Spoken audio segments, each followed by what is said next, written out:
And so I forgot to start recording. Today is, what is today? 7th? 7th, that's right. 7th. So today's the 7th. We said if we have an equation, I think I use this equation.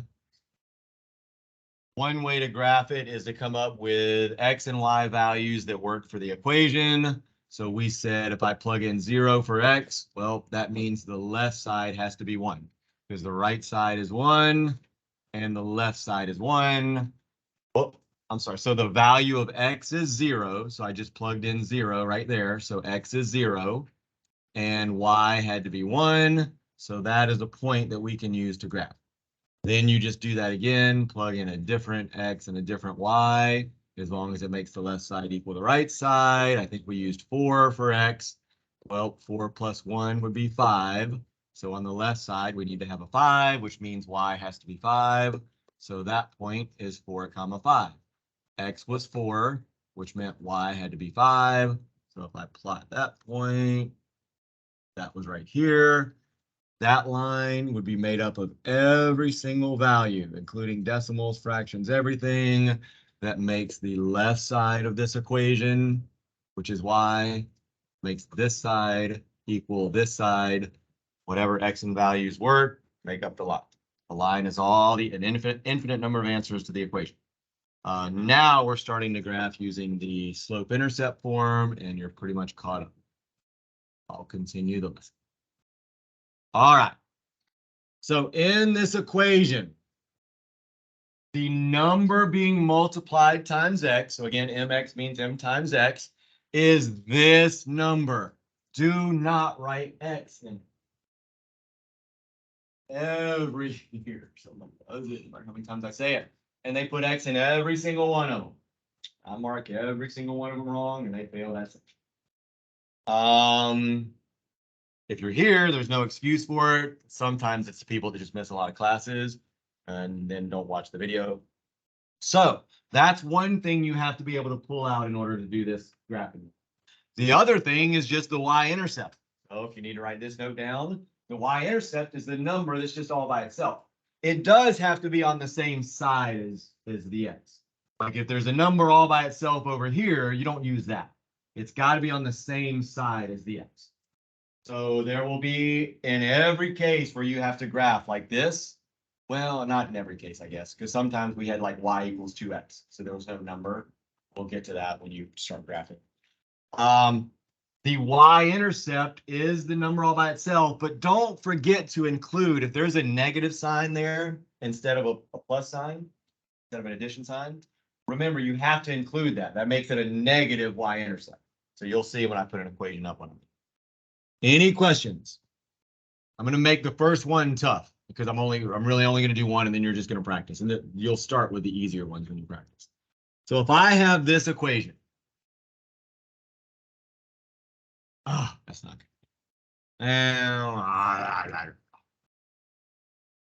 I guess we'll do this. I'll do 2 of them. So we'll graph 2 of them so I can show you 2 different, like, challenging. Not really that challenging. So again, now y is on the right, but that doesn't change anything. The number that is being multiplied times x is the slope. So there's my slope. The number including the negative sign. So first thing you do is you identify those 2 things when you go to graph. The variables, if you want to identify them like this, I actually have you do this sometimes when you practice. You could use the variable m for slope, and you could say, okay, well, the slope is 2. The y-intercept, the variable for that was b, if you remember the equation, is -3. So if you're struggling, I'm going to have you do that as your first step. If you're not able to just go ahead and graph. Now, here's how you graph. So here's the part that you need some notes on. I used to hand out a whole sheet on this that had everything in detail, what to do step by step. Nobody was using it, so I stopped making it. If you really want one of those, I could probably find it. First step, so you can write step 1. Well, you could kind of call that step 1. Identify slope and y-intercept. I guess we can do that. So step 1, identify slope and y-intercept.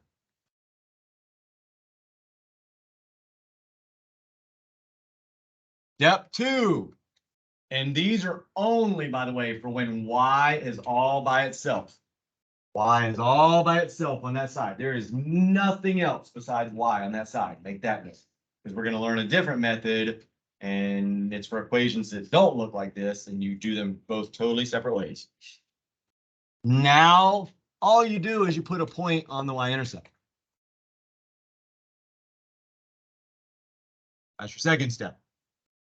Oh, so if on the quiz you get like on that easy section where you're just filling in what the slope and what the y-intercept are, if you get all of those right, and then pretty much if you can just put a point on the y-intercept, the very first, really sort of the very first thing you have to do in this, that'll be enough to pass. Just that. You really haven't done anything, and you'll get a passing grade.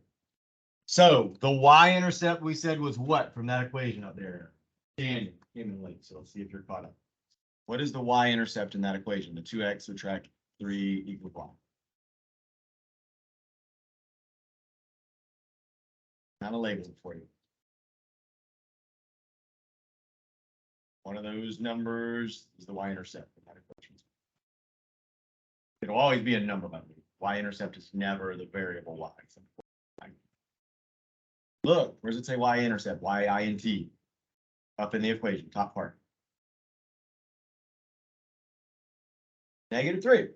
It's always the number all by itself. This will be the slope, which we'll use in a minute. All you do when it says put a point on the y-intercept, you go to the y-axis. Do not put it on the x-axis. I don't understand why people always want to put on the x-axis. I don't understand if they don't understand which axis is which, or if for some reason they think it goes on the x-axis, but it is called the y-intercept. That means it goes on the y-axis. So if it's a -3, I just put a point on -3. That's it. That's half the graph. You only need 2 points to graph a line. There's one. Second part's a little trickier. So, but if you can just do that first step, along with getting all the slopes and y-intercepts, you'll pass. So your third step is a little trickier. I'm just going to write use the slope to find the second point on the line. Actually, I'm just going to write to find second point. Because again, I need 2 points. I have no idea how to draw a line if I only have that 1 point. I don't know which direction the line goes. I only got 1 point. It could go in any direction from there. So I need a second point to tell me which direction the line goes. Here's how you use the slope. Which way is the line going to go? All right. So I can use this section. Make the pen a little thicker so it's easier to see. I'm going to take the slope from the equation. So 2 is the slope. And I write that down. That's my slope. I'm going to use, does anybody remember the old formula you learned for slope? We actually talked about it in problem, but back in pre-algebra, it's the formula you learned. When I say it, rise over run. Good. I'm going to write next to this rise over run. Because I need a rise number and a run number to find the next point. I'm going to use the slope to get to the next point. What's the problem though? Need a rise and a run number, but how many numbers do I have in the slope? I only have 1, right? Does anybody know what you need to do? You make it into a fraction by putting a 1 under the 2. You can make any number. Technically, this is not completely correct, but I'm going to still do it. You can make any number into a fraction by putting it over 1. You would never really do it with a decimal or a fraction already, but you theoretically could. So I just made 2 into a fraction by putting it over 1. It's still equal to 2 divided by 1 is still 2. I did not change the value of the number. If 2 would have been negative, I would have just left the negative there. But you just, whatever the number is, if it's not already a fraction, I'll show you one that's a fraction. You just put it over 1. Now I have a rise number. Now I have a run number. Copy that down. This tells you now how to finish it off, what directions you're going to go in, depending on whether your rise is positive or negative, whether your run is positive. You will not have this available on the quiz, so that's why you need to practice it so that you can remember it. You don't really get in algebra, you don't really get much on the EOC, like as far as they don't give you any formulas or any of that kind of stuff. They do in geometry for some reason. I don't know. When you're done, just gonna put your pencil down, so I know we're done.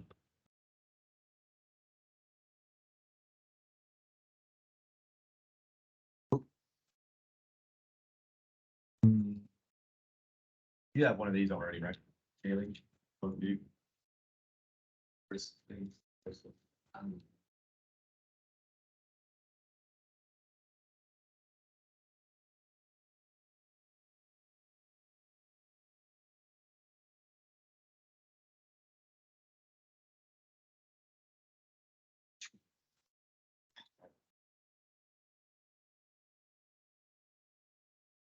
Looks like everybody's done.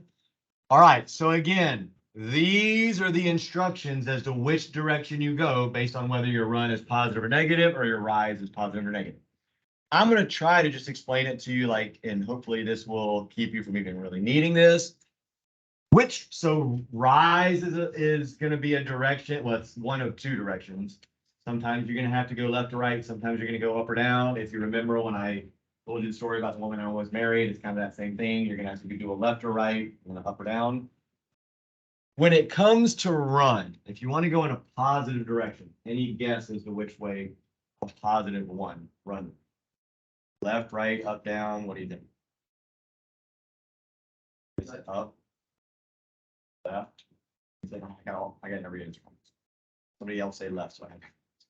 So let's talk about rise first. Then, what would rise make sense to be? Up or down, left or right? Rise would be your up or down.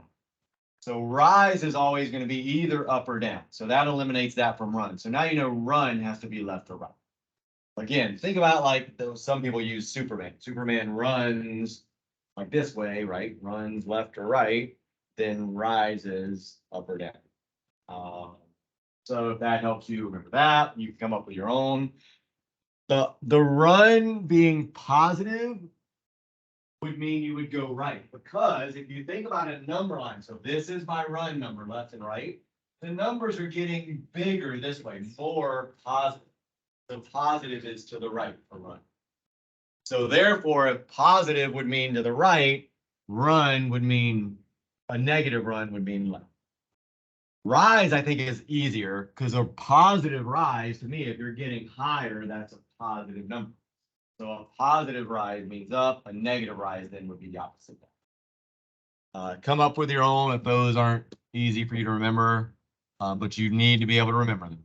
That's what we did that I was talking about, picking the slopes out, something like that will be on the quiz. You weren't here the other day. All right, so now let's use those numbers and find the second point.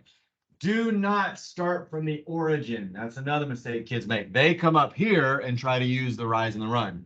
This is the point that's on the line.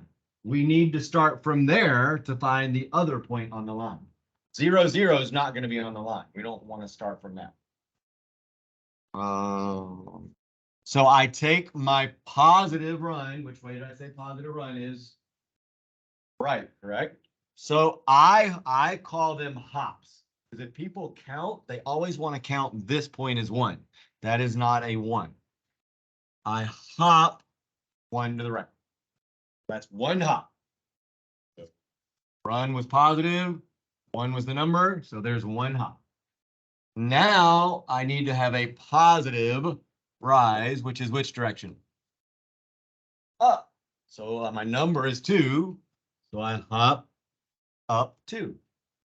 That's it. Now, if you really want to make a straighter line, you can repeat that pattern forever. All of those numbers will be, I'll take that question in just a second. So go right again 1 and up 2. Right 1, up 2. Right 1, up 2. Keep doing it forever, and you'll notice all of those points. Totally wrote them in the wrong spot. This one is here, that one is there. If you'll notice, all of those points are in a straight line. That will help you make a straighter line if you want. As long as you show me the first 2 points, I'm not going to grade how straight your line is, though. I'm not going to check all of these other points. If I clearly see the 2 points you used, Like you put a point on the y-intercept, you show me the hops and how you got there. That's all I'll grade. If you don't show me that, I will look at every single spot that your line hits and see if it's in the right place or not. So moral of that story is show this to me. Show which directions you hopped and where your second point is. If you need to, sometimes the second point will go off the graph, especially on the worksheets. You can reverse the direction of both of your hops. So if I hopped right, I would hop left. Oops. If I hopped right, oops, I would hop left instead. If I hopped up to, I would hop down to. You have to reverse both directions though, not just one. I have your ID and other thing. I'll give that to you in a minute. You get to. Oh, you already, okay. So again, just keep repeating it, go in the other direction, left and then down, left and then down. You'll notice those also all line up. You don't have to do all of them, just that helps the line straighten out. So now, once you've done that, just connect them all. And that's your line. I will do one more super fast, and then you're just practicing this. I'll put the problems up on the board. You're not going to do all of them, but any questions on that process? Okay, you got it. I always teach run first. You don't have to though. And there's actually different ways to do it. You could go from this point to this point. You could go backwards, like go from this and go down, which is what you would wind up doing if you did the, wait, no, I'm sorry. No, you wouldn't. You would still get this, but you would go like this. So we'll take the two original points. So I went right and then up. If you did it your way, you would go up two and then right one, and you see I'm still in the same point. The reason I don't do that is because if I teach run or rise first here, and then later I give you a point, and I just say, put this on the graph. Then people want to go up first for that number. So I would encourage you. So that's actually relatively important, so I'll go over it. Haley just said, well, can't I do rise first? That's the way they taught us, is to do rise first. And they do. They teach you to do rise first, which I think is the dumbest thing in the world. Because if you do rise first and you get used to doing rise first when you do this, and then I give you a point to put on the graph, you want to do rise first again to put that point on the graph. So if you did that, you would say, okay, well, I need to go up 3 over 2. That is the wrong spot for this point. And this is this is totally separate from what we're doing. I'm just, remember when we put points on the graph before? You will do this the wrong way if you always do the rise first. So I would tell you do run first. Even though you were taught to do rise first, get in the habit of always going left or right first. Use your run number, do the run first, then do the rise. Then you'll never make the mistake when you come to putting a point on the graph. Or if I give you a point on the graph and you have to tell me what the X and the Y are, you won't label it incorrectly. But people every single year do this wrong, and they want to go up or down first to that, then left or right because of the slopes. All right, if you didn't understand any of that, just do run first. Left or right first, always, no matter what you're doing with the graph. Left or right first. Do the run first, then do the rise. Let's do one more super fast, and then I'll tell you which problems you're doing. I was going to do, let's do one with a fraction in it.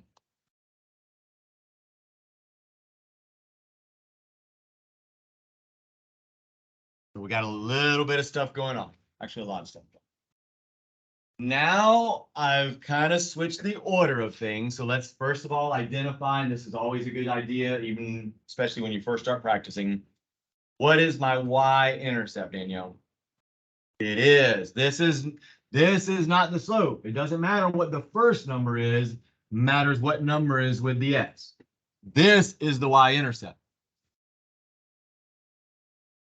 That's what I asked about, right? Is the y-intercept? So the y-intercept is that. If you want to label it this way, because b is the variable, there's no reason why we use b as the variable for y-intercept. It's just that's what they chose.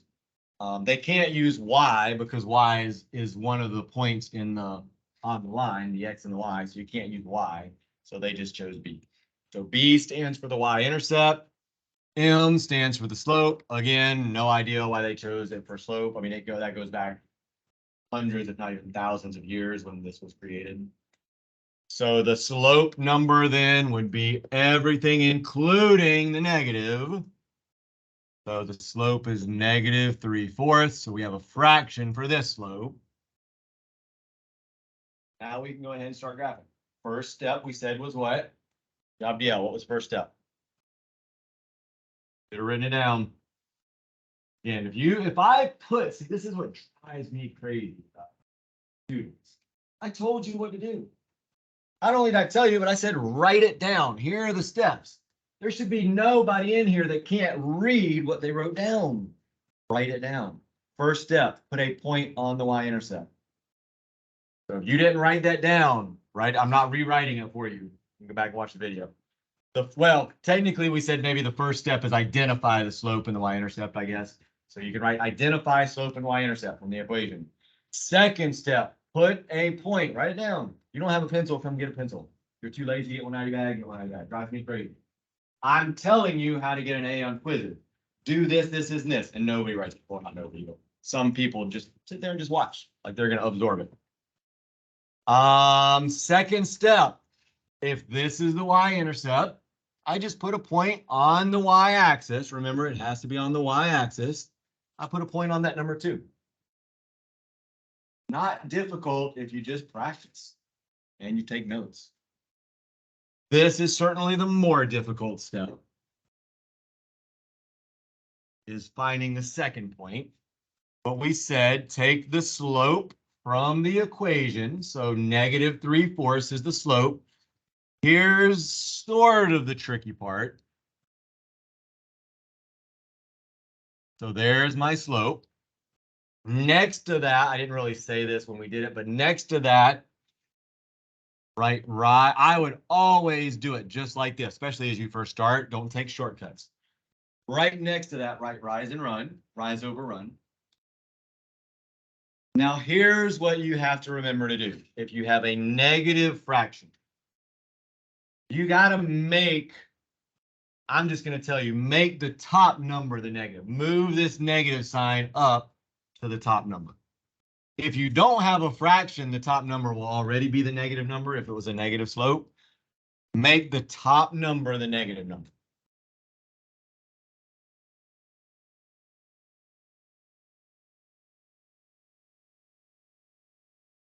Because if you don't do that, then you're gonna be like, okay, which direction am I supposed to go if the negative's out in front of the fraction? Now you're ready to go. So positive run means which direction? Right. And here's the other reason why you make this the negative number. If this number is always positive, you'll just always go to the right for your first steps, like your first hops. It'll always be a positive number on the bottom. So you'll always go to the right, which makes it easy to get into like a pattern of the word. Make it a habit. It makes it easy to make it a habit. So I'm going to hop 4 to the right. So count your hops, 1, 2, 3, 4. Now I have a negative rise. What direction would a negative rise be for the 3, the negative 3? Down. So just remember, if it's negative, you have to hop down, not up. There's your second point. That's it. And then draw a line through them because we're making a line. I won't, as long as I can clearly see these hops and where your 2 points are, I don't care if you draw the line like this. Pretty good line, actually. I don't care how straight your line is, what the other points are that it hits. Just make sure you show me the hops and the first 2 points. Any questions? All right, so go ahead, the practice problems. I'll look at them and tell you what page and then which ones.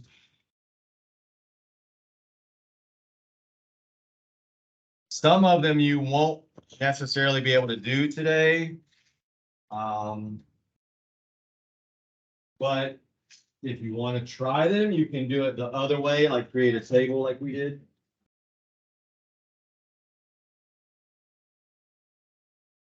There, right. Same thing we did yesterday. Let's see. All right, so page 161 is where they start.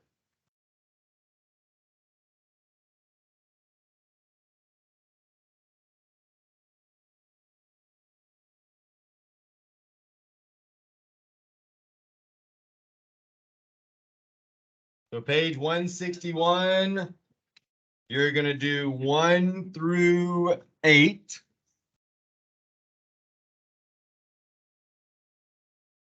Then you're going to do 19 through 22.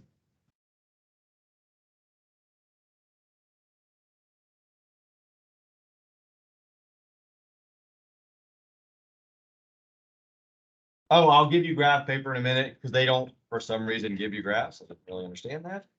I want you to do, I'm gonna write this. If you can't do all of them, I'll help you. 25 through 27. You should be able to do 25. We've done one like that actually before. And then I want you to do 31 through 34. Yeah.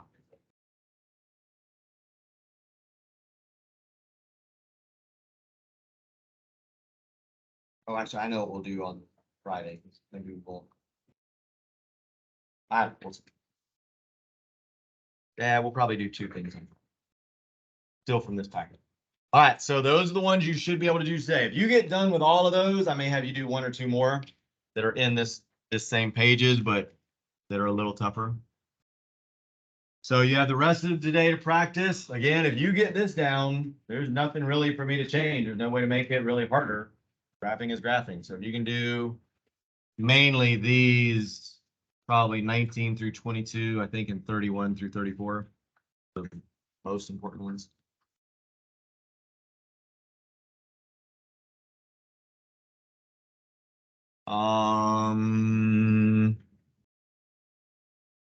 Tell you what, if you don't have the pages, I'm gonna just put them up on the board. So hold that thought. Because there's really not much you have to copy down, just one equation, so. Oh, let me stop the recordings.